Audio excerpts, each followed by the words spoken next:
Look, a couple things. So first and foremost, you know that the president's moving at warp speed. He is. And I'm just going to talk randomly because it's Valentine's Day and it is like a day of love. And I love what we're seeing happen out of this White House. I was there. This is very different than the Biden administration. They actually, the president does meetings at 8:00 at night. This is a very different situation. I've been in the White House now, I think like 4 times over the last 2 weeks. Like there's a lot going on. And the cool part about going over there now is it's basically like a celebration because everybody in the White House is on the campaign trail. And my colleagues are like, Byron, you know all these people? I'm like, yeah, we were on the campaign trail nonstop. President's moving fast. He's doing great. Elon is being Elon, which is perfect because their heads are exploding. And I personally like it. I think the most interesting thing about this is the reason why the Democrats are upset is not because they care about the Constitution. They're upset because they truly do care about the bureaucracy and they want no changes. But that's not what the American people voted for. That's not what Donald Trump's gonna do. There are gonna be changes, and it's really started on the first day. So, my all-time favorite is that when they went into USAID, because we all know how terrible of an agency it's become. Terrible agency. And I think the key thing is, what the American people are starting to find out is that USAID uses taxpayer money to spend around the globe and also here in the United States on things that are not in the nation's interest. So there's an issue that's out there that the American people do not like, and USAID in the background is funding the things that the American people do not like. So I'm glad they made that stop first. And they're going to continue to go through. And look, let's be clear. There's going to be some sacred cows that traditionally are on our side of the aisle that they're going to look into as well. Elon and his team are going over to the Department of Defense. They are. They are. It'll be interesting to see if the Democrats are going to be as upset with Elon over at DOD. Something tells me they're not going to be upset about that one. But what it demonstrates is that they really do not have a clear principle that guides their thinking. What guides them is power. What guides them is just spending money on their personal projects, regardless of what the people think. And that's going to stop with Donald Trump. So, in Congress, it's been a little interesting. We're working on the president's agenda. Like we really are working on it. I'm not just saying that because it's a talking point. I've been involved in just about every conversation there is on budget reconciliation. And it's a long process. It's a very technical process. But I think some of the last pieces that have to be resolved is how much spending we're going to cut. And we are going to cut spending. We have to do that. We have to get that part done. So if you couple that with the president's tax agenda, the deregulation plan that he has that we all want to see, energy dominance on the globe, it actually sets our nation up for the next 30 years to be what we all know America to be, which is the very best country in the world. And it'll really set up our kids going forward. I get to say our kids now because my oldest is 21. He graduates college in a couple months. So yes, he's getting a job, and I'm very happy. And I told him, like, I only eat New York strips or tomahawk steaks. That's all I eat at very nice restaurants. We don't, we're not going to Outback. We're going to, no disrespect to Outback, nice restaurant, but that's just what I like. So no, happy for him. He graduates. I have 2 graduations happening: a senior in college, senior in high school. So it's been a very interesting couple of months. I've basically been on the road, then I fly back home to catch a football game or a very important meeting. My son, the one in high school, they're in the middle of the state basketball playoffs. They won Wednesday night, so I was able to get home to watch the second half of that game. They won. They played Monday night, and if they win Monday night, they're 3 wins away from being state champions. So pretty cool stuff. Trust me, he got it all from me. He got it all from me. Anyway, um, I do want to talk about the campaign trail because I've not talked to you guys about the campaign trail because I really haven't been home. Since the election, we've been in Washington pretty much every week. And I was asked by somebody, they go, "Well, you won. Isn't this exciting?" And I'm like, "Yeah, it's exciting." And they go, "You don't seem too happy." And I was like, "No, I'm happy. Trust me. But now we have to get the work done. So you win, great. Now get the work done. Now, if we get the work done, then I'm going to be very, very happy because it was the culmination of everything that we did. But on the campaign trail, I'll try to limit it to 2 quick stories because telling 2 might spur a third. So I'll try to keep it to 2. So I was with the president the day of the sanitation truck. I was there. So let me tell you how this went down. So we had just left. Where were we? We just left. No, we made another stop before Green Bay. We were in, I believe it was North Carolina. So we were in North Carolina. President's in great mood. Everybody's happy. At Madison Square Garden had just happened. So yeah, no, the comic, whatever. Anyway, so that just happened, and then we don't know who, but somebody let Joe Biden have access to a live streaming laptop, and he called everybody garbage. So we were like, "Oh, cool! This will equalize the thing with the comic." But now let's find a way to really make this thing happen. So we left North Carolina and we're about an hour away from touching down in Green Bay. And so the staff came over to me and they go, "Sir, we just want to give you a heads up on something." I go, "What?" They go, "We're going to have a garbage truck come out on the tarmac when we land." And I go, "Oh, really?" And they go, "Yeah." And I go, "Is the president going to drive the garbage truck?" And they go, "He wants to." And I'm like, "Of course he wants to, because that's what you do." Like, I'm driving. Secret Service didn't like that. So there was a debate on the plane. Secret Service got their way. It's okay. It's all right. Anyway, so we land, and the press plane was kept like 1,000 feet away.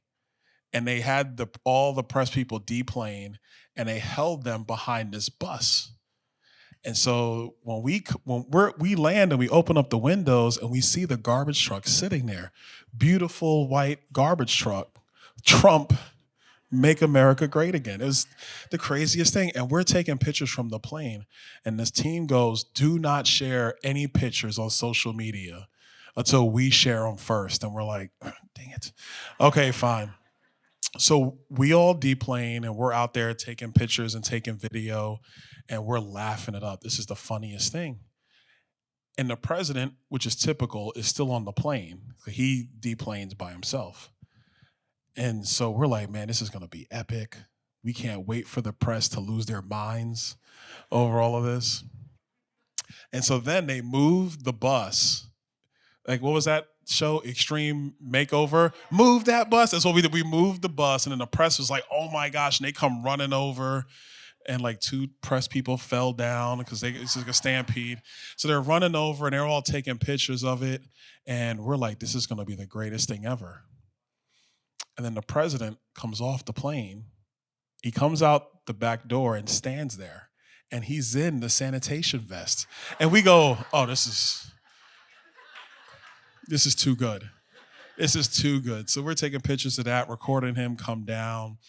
We're having a time of our life. The press is like, "What is happening?" So they held the press on the side. Here's the garbage truck. The plane's over there. I'm standing like over here, and I'm standing next to one of the guys, and he's texting. He knows who he is. He's texting. And the president comes down and he stops with the press and is talking to the press. And I'm looking over and I say to the guy, I go, "Can he get in that truck?" The first step is like here. And I'm, President Trump can do just about anything, but I'm like, can he get in there? The guy standing next to me looks up. He better. So the president goes, he grabs the handle, and we're all like, and at that point, everybody starts saying, like, wait, did we? Like, man, if he doesn't get in this truck, somebody's getting fired. Somebody's losing a job today. He gets in the truck, does a whole presser from the truck, which is literally, in my view, is going to be one of the most iconic political moments in the history of our country to this point, but going forward. That one is going to be in the memory books for a long time. We hop out, get into the motorcade, go to the arena. When we get to the arena, Brett Favre is there. So we all go straight back and we meet Brett Favre. And Brett Favre had just endorsed the president in Green Bay. So it was like a huge event. And the president, we were all watching Brett Favre's speech on the plane. So the president was all happy. But he's still in the vest. So he's taking pictures in the back with Brett and his wife and his grandson, and he's in the vest. And so we started talking on the side like, he's got to give the speech in the vest. Like, the speech has got to happen in the vest. So I had to go give my remarks. So it's somewhere along the way, I think the president was not able to find his jacket. I don't know who helped the president not find his jacket. So he comes out, and the arena in Green Bay, and I've been in a lot of arenas, this one was deafening. It was loud in there. And he comes out, and he's in the vest, and that place goes berserk. Like, you can't fake this kind of stuff. And so it's stuff like that happened in Green Bay, Wisconsin, which let me think, like, you know what? We're gonna win Wisconsin, and we're gonna sweep the battleground states. It was super, super awesome. Madison Square Garden. This one was different. Usually at some of these events, I'll come in with the motorcade or whatever, or I'll have like a team with me. But at MSG, I had flew in that morning. I think it was that morning I flew in, and I was by myself, and Erica hadn't gotten there yet. So I'm flying solo. And the Uber driver dropped me off on 8th and 32nd. If you know Manhattan, you'll know kind of what I'm talking about. So I get dropped off on 8th or 9th and 32nd. I had to walk over. And I'm walking over, and when you're walking down the street towards MSG, all you see is this sea of red hats. And it's like, oh my gosh, we took over Manhattan. I don't know what the Democrats are going to do. This is insane. Like, MAGA has taken over Madison Square Garden. And we're in there. And I got to tell you, this was probably the greatest political event, except for a certain comic, that I think I've ever been a part of. It was phenomenal. And everybody was just awesome that day. And like every speaker that went up, we were basically trying to outdo each other. So I'm still kind of salty that Vivek went after me, because I'm like, dang it. But no, it was awesome. And personally, for me, being a kid from Brooklyn, to take the stage at MSG was just surreal. So that was really cool. It was really cool. During the election, Kathy, whenever you need to come up, just come up, and then I'll stop. Okay. You got to do that. You want to be respectful of the meeting. And I'm not on your agenda because it's Valentine's Day. And I really had no idea what you guys were doing, but this is cool. So I didn't know what you were doing. So the campaign trail was epic. I told my team when we finished business in Washington on September 29th. And my team had scheduled stuff here at home and in other places around the country. And I was going through my calendar that week before I left Washington. And I started asking questions about the things that maybe I already had committed to or had been committed for me. And I told my team, I go, look, clear the calendar. And they were like, wait, what? And I said, clear the calendar. They go, but but sir, and I go, listen, I love everybody. I love all these groups that I'm going to go speak at, but we have to win. When we win, I can come back and speak. But winning, we gotta win. And I said, I don't care what's on there. I said there were two that I kept that I simply could not change. But everything else was about being on the campaign trail. So I told the president's team, you guys have full control over my calendar. Wherever you want me to go, that's fine. And trust me, they were like, oh, really? Thank you. We're sending you here. So the last 2 weeks I was in Pennsylvania. It seemed like every day I came home for a day, basically washed clothes, repacked, and went back to Pennsylvania. And we were just so committed to flipping that state. And I will tell you, it didn't matter where we were, Western PA, in the T, in the suburbs of Philadelphia. I knocked doors in Northern Philly. Didn't matter where we were, people were excited. And so that's when we knew, and that's when I knew, man, you know what? We have Pennsylvania. People were truly excited. Truly excited. I was there when the president talked about Arnold Palmer and the media lost their minds. It was a great speech, by the way. Great speech. But the funniest thing was on the plane, the president had been talking about The Undertaker because he did The Undertaker's podcast. And if you follow wrestling, everybody know The Undertaker? Kinda? All right, that's fine. Ask your neighbor. Ask your neighbor. It's fine. So the president had been talking about The Undertaker. And he's like, Byron, you ever seen this guy, The Undertaker? I'm like, yeah, of course I've seen him. You know, he goes, this guy is great. He has the best music ever. You think it's great music? I was like, sir, I think it's great. Actually, it is great music. It's like one of the most iconic entrance musics ever. Like, even if you don't watch wrestling and you hear it, you're like, oh, yeah, I heard that before. I know that. Really, really, really good stuff, right? So I think it was like I forget the part of the town in PA where we were. It's Western PA. Latrobe. Yes, Latrobe. So we're in Latrobe, and they have everybody deplane, and they take us into the tent, the whole tent. And all you hear over the PA system is boom, boom, boom. And the president comes walking out in the black and gold MAGA hat with the long black trench coat to the Undertaker's walkout song. And I'm laughing because I'm like, only he would be like, no, this is what I want to do. So, I mean, look, long story short, the campaign trail was epic. I mean, people were super excited. I mean, we left everything on the playing field. We really did. We did everything that we said we were going to do. I mean, I remember like 6-8 months ago, last time I was here, I can't remember. Kathy, when's the last time I was here? A while ago? Veterans Day?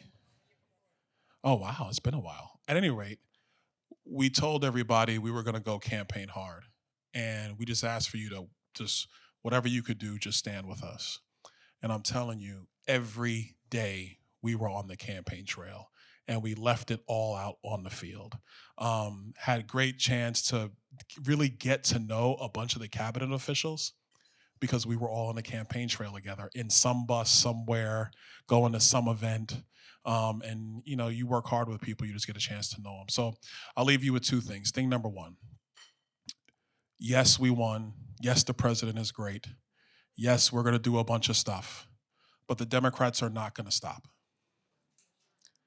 So enjoy the win. Enjoy your Valentine's Day, ladies. Looking beautiful, all of you. Look great. Enjoy that. Get a little bit of time underneath your belt. But trust me, there's going to be another campaign coming, and we'll be back at it again. Thank you so much. She's awesome. Let's stay right here. And number two, and this is the thing that I always have to remember, do whatever Kathy tells you. No, seriously. Love you guys. Thanks so much for all you have done. God bless you guys. I got to run to my next thing, but I'm just happy I was able to come in and see all of you.